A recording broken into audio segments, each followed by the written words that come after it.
istrinya ada berapa, Pak? Ya, ada 3. Ada 3 ya? Baru 3. Baru 3. Berarti akan ada rencana lagi, Pak? Ya.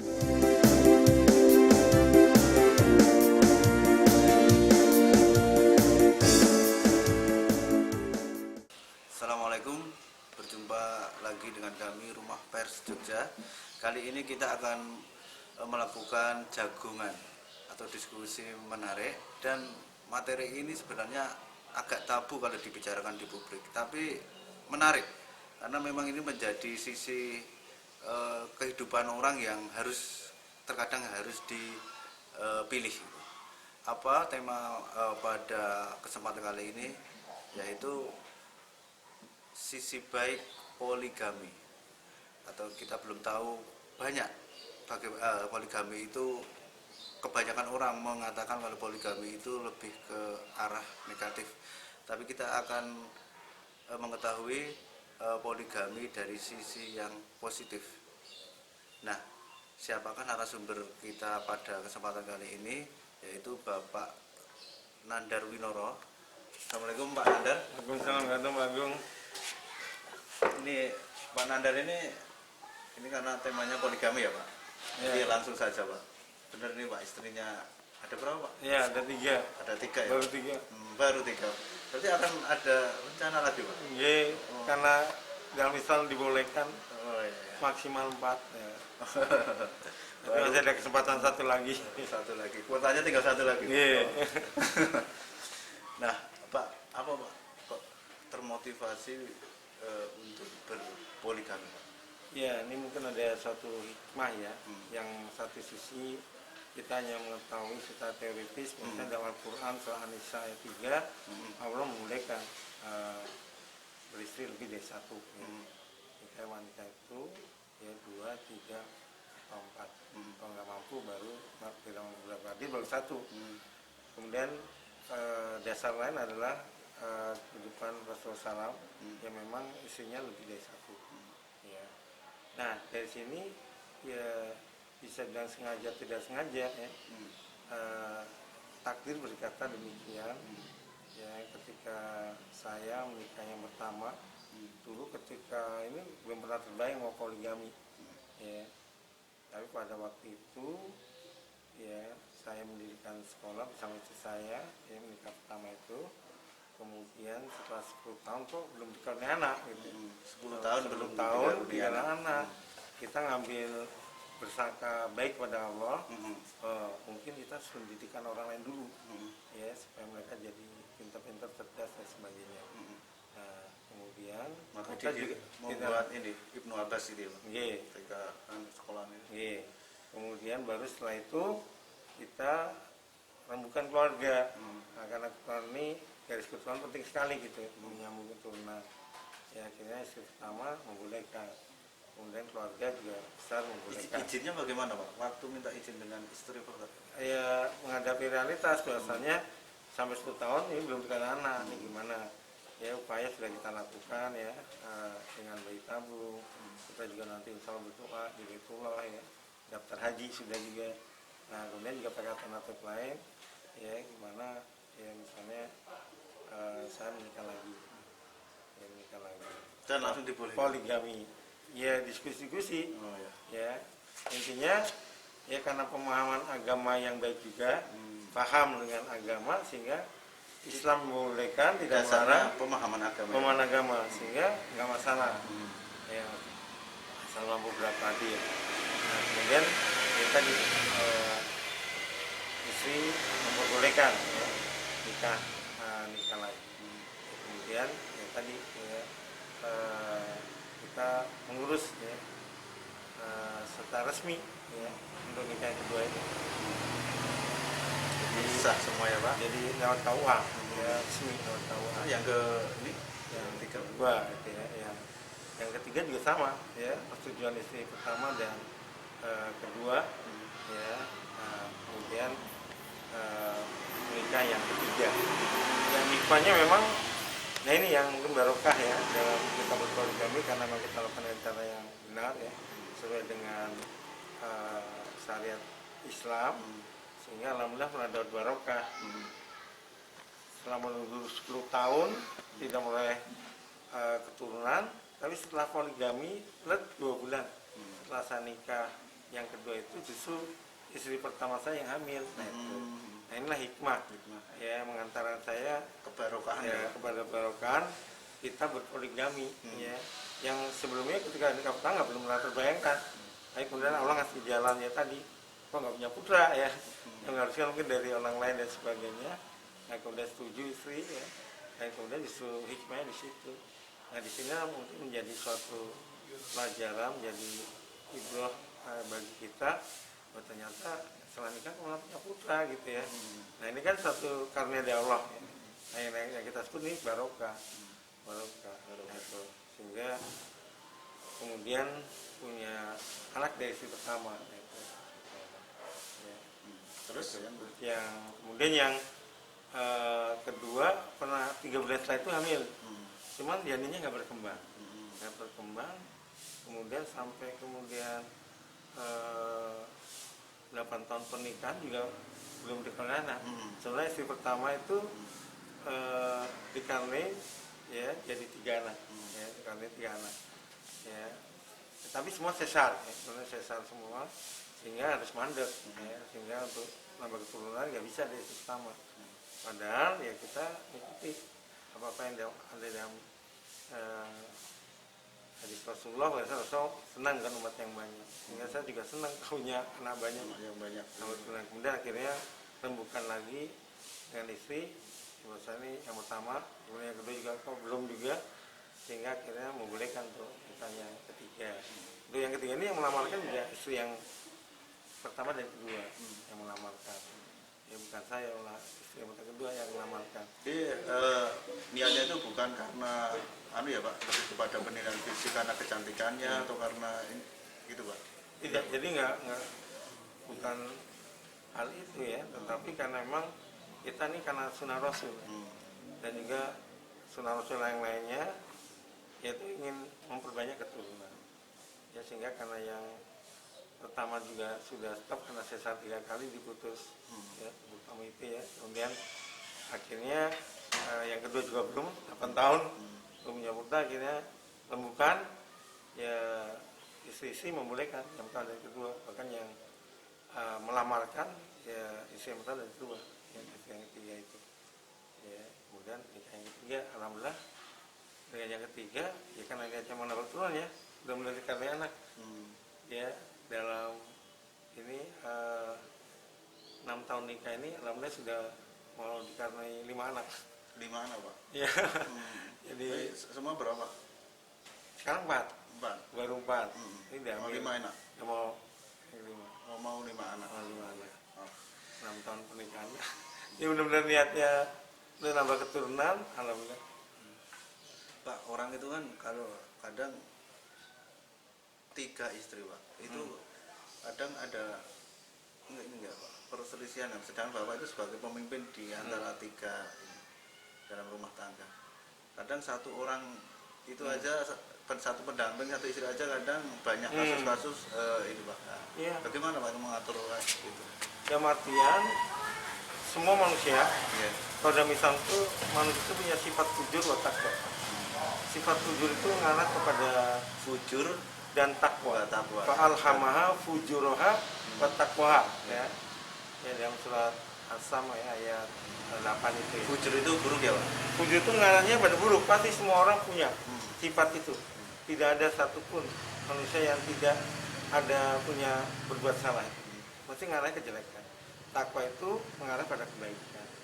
Nah, jadi secara manusiawi jadi wajar kalau manusia itu punya salah ya, dan suatu kewajaran juga ya, setiap yang bersalah itu harusnya bertobat pada Allah. Dan dalam artian dari sisi kemanusiaan namanya rasa, mungkin kalau dalam rumah tangga ya, pernik-pernik itu mesti ada.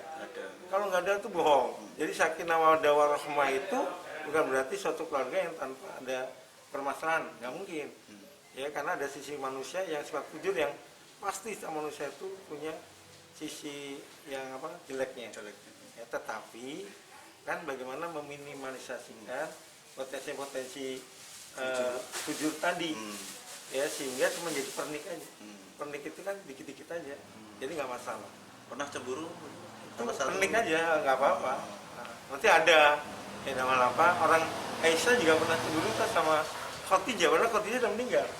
Ya karena Rasulullah kemudian kan berbuat baik pada teman-teman Khadijah itu. Menerainya gimana Pak? Ada Aisyah, salah satu. ya kita ini kan ya kembali kepada Al-Quran wa Sunnah aja, ditenangkan itu. Ini nggak apa-apa gini-gini dan sebagainya. Jadi ya sebenarnya juga satu kalau kembali kepada kita sebagai umat Islam, Al-Quran wa Sunnah selesai sebenarnya. Kembali gimana nanti kita contohkan kisah-kisahnya Nabi, kisahnya. Nanti teringat kan? Karena orang beriman kan teringat dengan kisah Nabinya ya, dengan apa-apa yang jadi tuntunannya, sehingga akhirnya lurus kembali ya. Jadi kita menanggapinya wajar saja. Sama manusia itu pasti ada, kadang-kadang sifat fujur itu muncul. Tapi yang paling terpenting adalah sifat fujur itu diminimalisasikan. Rasul juga berkata setiap Bani Adam itu pasti punya dosa. Maksudnya setiap manusia itu pasti punya dosa. Tapi hendaknya punya dosa itu bertobat. Jadi ada kata dia berdosa itu sebenarnya wajar. Karena sisi fujurnya pas main. Tapi ya tadi jangan disengaja lagi. Mungkin karena nggak sengaja atau apa. Kemudian yang penting juga bertobat. Mohon ampun. Selesai. Karena kalau orang sebaik-baik kiai tidak punya kesalahan pasti. Ya, Pandangan Bapak terkait kesetaraan gender bagaimana Pak? Kalau dikomparasikan dengan Bapak sendiri berpoligami. Ya dilihat realita aja. Realita bahwa dalam kehidupan itu yang penting kita memperlakukan istri kita secara adil tadi. Adil yang melakukan juga secara potensi-potensi ini ya, kewanitanya. Dalam artian kan cerita selama ini poligami jadi jelek itu kan karena istrinya tuh merasa dijolimi, terjolimi, ya merasa mungkin direndahkan, tidak di bahasa saya diuangkan atau tempatkan pada posisinya. Nah, asal kita menempatkan dia pada posisinya ya sebenarnya tidak jadi pada masalah. Yang jadi masalah itu kan karena ada aduan-aduan merasa diperlakukan nggak adil, gitu ya. Merasa kemudian tersakiti, terzolimi. Nah itu yang kemudian memicu bahasanya poligami jelek. Dan yang kedua yang mendasar juga ini karena proses. Nah itu prosesnya mungkin tanpa pengetahuan istrinya, kemudian ya dia diam-diam gitu dan sebagainya, sehingga jadi konflik memang. Tapi yang perlu digarisbawahi juga tidak semua orang berpoligami itu seperti itu. Gitu loh. Oh diam-diam tanpa persetujuan istri, enggak. Ternyata kita persetujuan istri, kemudian juga nggak diam-diam, resmi, kan nyaman. Di masyarakat juga nyaman, orang tahu dia istrinya lebih dari satu, tapi resmi kok. Nah, gitu. Tapi masyarakat nggak masalah. Yang jadi masalah kan, oh itu mintanya diam-diam, mau resmi apa orang kan gitu. Ya, mau istri keberapa dan sebagainya. Kalau kita, karena kita merasa ini jalur pemerintahnya juga kita jalankan, ya jalur syar'inya juga kita jalankan, saya yakin dengan seperti itu tidak akan menimbulkan satu permasalahan ya di masyarakat maupun dengan dalam mungkin ya kaum feminis pun sebenarnya atau ya yang lainnya yang misalnya menolak poligami pun kalau harusnya ya dengan mendengar cerita seperti ini harusnya juga memaklumi dan memahami ya kalau memang istrinya mau juga tidak terzalimi, tidak juga kemudian tidak merasa direndahkan, tidak merasa yang lain-lainnya kemudian tidak diuangke ya, sebagai wanita, saya rasa harusnya setuju. Ya. Dan itulah hikmah ya, kenapa Allah membolehkan poligami, Rasul juga mencontohkan. Karena saya yakin ini ada sisi baiknya, sisi baiknya. Nggak mungkin ya ayat turun kemudian membuat suatu kemudaratan, nggak mungkin. Tapi harus adil. Ya, karena syarat dalam kan juga harus adil. Mampu dan adil ya Pak? Ya, adil. Bapak keadilannya apa aja Pak? Jadi adil itu kan betul. Terus Adil harta, dalam dan Islam itu kan adil dalam bermalam, adil dalam memberikan nanti apa misalnya pakaian atau kehidupan nah itu. 3 orang itu ya kita 2 hari sekali. Ya maksudnya gini. Tidak ada yang bingung. Kalau itu yang pertama ya sudah dipaham kan. Pertama nanti kita bermalamnya setiap misalnya Selasa dan Jumat. Yang kedua setiap Rabu dan Sabtu. yang ketiga Senin dan Kamis. Hadir. Minggunya gantian. Kalau masalah nanti yang lain-lainnya, Ini beda rumah ya Pak? ya beda rumah. Supaya juga kita beri suatu ini juga suatu privasi juga pada mereka ya. Yang artian bisa juga apa istilahnya hidup dan sisi lain dari mereka juga terpenuhi gitu ya, bermasyarakat dan sebagainya. Ya. Satu rumah itu bukan berarti kita tidak mau gitu, cuman supaya mereka juga punya privasi yang juga dijaga, nah itu ya. Tapi tetap satu gitu ya, nah itu. Ada ini ya Pak, misalnya dukanya gitu Pak, oh ini misalnya ada yang satu cemburu atau yang enggak gitu Pak? Ya kalau tadi ya sisi-sisi gitu ya, ketika ada suatu permasalahan ya, kalau misalnya belum terselesaikan ya sedih, tapi insya Allah karena ini suatu yang jalan kebaikan tetap terselesaikan. Hubungan antar anak Baik. beda ibu? Baik, manggil semua, manggil Umi ke semua Semuanya? ibunya, manggil Umi. Dekat ya. Ya kita ada acara-acara bareng itu masih ada. Ya, acara-acara bareng itu ada. Ya, istilah atau Oh rekreasi pernah bareng gitu, semua. Pak? Nanti, oh, gitu. Bahkan kita kan Apa, Pak? Pas kalau rekreasi diceritakan ini kan lebih hebat lagi ya. Soalnya ketika nikah itu ya. Iya. Ketika nikah itu, nikah pertama itu di pelaminan itu selain saya dan istri kedua, istri pertama juga dampingi di pelamin. Orang tua dari istri pertama juga ada. Orang tua saya, orang tua yang pertama, sama orang tua yang ketiga itu ada. Yang ketika yang ketiga juga gitu. Di pelaminan itu istri pertama kedua. Ya. Kemudian juga ada orang tua yang lain juga di pelaminan. Ada videonya. Begitu. Nah itu udah artian kita udah mulai kebaikan tuh dari situ. Maksudnya ya ini kebaikan. Kemudian juga di acara keluarga ya paling nggak setahun sekali kita keluar kota ya sama keluarga. Disayangi semua atau ada di antara yang Ya yang harus adilnya, sayangnya lebih atau harus disayangi semua gitu. Ya, jadi adil sayangnya Pak? iya, ya ada artian sesuai porsinya lah kan. Sesuai porsinya. Ya porsinya. Nah itu. Bapak ini kalau saya perhatikan dari keterangan tadi itu, Bapak itu merasa mampu dan merasa bisa adil gitu. Terus hingga akhirnya menetapkan untuk berpoligami. Apa Pak syarat-syarat untuk berpoligami itu apa? Ya bagi yang ingin berpoligami ya saran saya ya memang ya untuk tidak menimbulkan suatu konotasi yang jelek yang selama ini beredar ya di mana-mana, baik di di media massa atau mungkin di tempat-tempat lain ya terkait dengan poligami yang masih kitanya negatif.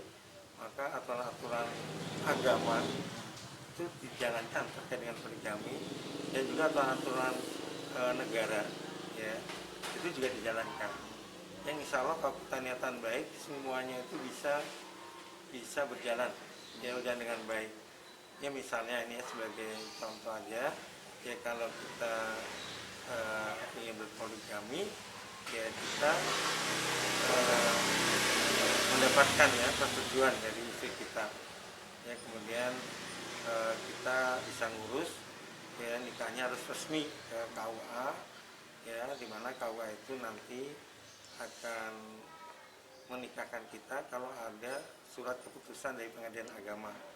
Nah surat keputusan dari pengadilan agama itu akan muncul kalau ada sidang. Sidang akan digelar kalau syarat-syaratnya dipenuhi dulu. Nah, di antara syarat-syaratnya itu ada surat pernyataan mampu berlaku adil. Kemudian syarat mendapatkan persetujuan ya dari istrinya atau pertama atau yang lainnya. Ya. Kedua atau tiga misalkan mau nikah yang keempat ya. Yang kemudian harus mampu ya. Ya penghasilan tadi. Nah itu kalau sekarang harus diketahui sepengetahuan dari lurah atau kepala desa.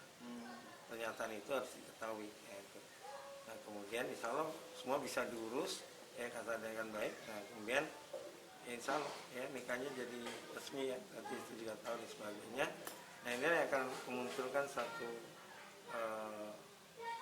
opini yang positif nanti ya, tentang poligami, asal aturan agamanya dijalankan, kemudian aturan pemerintahnya juga dijalankan.